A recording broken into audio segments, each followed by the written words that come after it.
ውድ ኢትዮጵያን እህት ወንድሞቼ በጣም አመሰግናለሁ።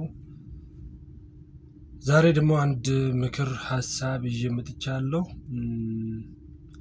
እሱም ምን ይሆናል መሰላችሁ? እድሜያችሁ የገፋ ያረጃችሁ የደከማችሁ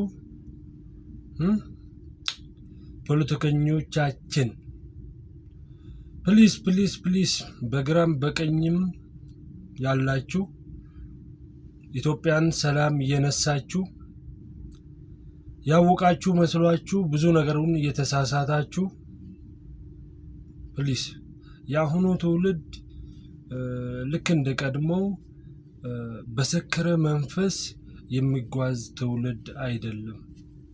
በውስኪ መንፈስ የሚመራ ትውልድ አይደለም። የትላንትናው ታሪካችሁ ጥሩም ይሁን መጥፎ ሰርታችኋል፣ በቃችሁ፣ ተው። ማንኛውም ሰው ካሁን በኋላ ኢትዮጵያ ውስጥ ስልጣንን መያዝ፣ አገርን መምራት፣ ማህበረሰብን፣ ህዝብን መምራት መወከል የሚችለው እድሜው ከ35 በላይ የሆነ ከአንድ ሚስት ልጆች ያሉት የማይጠጣ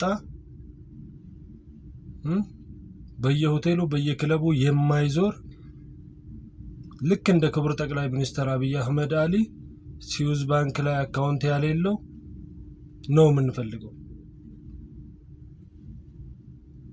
እና በቃችሁ ለማለት ነው የመጣሁት ዛሬ። እስቲ ይሄኛውን ቪዲዮ እንስማው። በታችኛው አመራር ደረጃ ከቀበሌ አመራር የወረዳ አመራር እውነት ነው የሚናገረው። ይሄ በሚዲያ የሚተላለፍ ከሆነ ህዝቡ ይሰማል። ህዝቡ ተቸግሯል። መንግስትና ሌላው አካል መለየት አቅቶታል። በአንድነት ነው የሚሰሩት፣ የተሳሰሩ ናቸው። በለውጡ ውስጥ የተሰገሰጉ የለውጥ ሰዎች በሚመስሉ ለማንኛውም እንደዚሁ ነው። ቪዲዮ በጣም ረጅም ስለሆነ ነው ያቋረጥኩት።